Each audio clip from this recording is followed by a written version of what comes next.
നബിവാക്യം. നബി തിരുമേനിയോട് ഒരാൾ ചോദിച്ചു, ജനങ്ങളിൽ വെച്ച് ഏറ്റവും ഉത്തമൻ ആരാണ്? നബി പറഞ്ഞു, ശുദ്ധഹൃദയനും സത്യസന്ധമായ നാവുള്ളവനും. അപ്പോൾ അനുയായികൾ ചോദിച്ചു, സത്യസന്ധമായ നാവ് ഞങ്ങൾക്കറിയാം, എന്നാൽ എന്താണ് ഈ ശുദ്ധഹൃദയം? അപ്പോൾ നബി പറഞ്ഞു, അത് നിഷ്കളങ്കമായതും ഭയഭക്തിയുള്ളതും പാപമോ മ്ലേച്ഛതയോ വിദ്വേഷമോ അസൂയയോ ഒന്നുമില്ലാത്ത ഹൃദയം. സ്വന്തം തിന്മകളെ സ്വയം തിരിച്ചറിയുക എന്നതാണ് ഹൃദയശുദ്ധീകരണത്തിൻ്റെ ഒന്നാമത്തെ ഘട്ടം.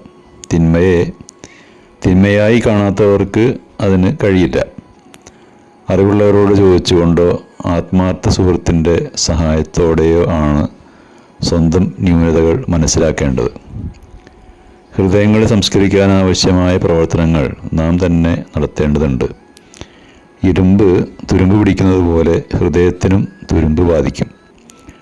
ലോകസൃഷ്ടാവായ ദൈവത്തെക്കുറിച്ച സ്മരണ കൊണ്ട് മാത്രമേ ആ തുരുമ്പ് നീക്കാൻ കഴിയൂ. ദൈവസ്മരണ നിലനിൽക്കുന്ന ഹൃദയങ്ങൾ അവൻ്റെ അനുസരണത്തിൽ നിന്ന് വഴുതി മാറുകയില്ല. ശുദ്ധമായ മനസ്സ് പിഴച്ച വിശ്വാസങ്ങളിൽ നിന്നും ആസ്വാദന വൈകാരികതകളിൽ നിന്നും മുക്തമായിരിക്കും. സൽക്കർമ്മങ്ങളിലേക്ക് ചായുന്നതുമായിരിക്കും.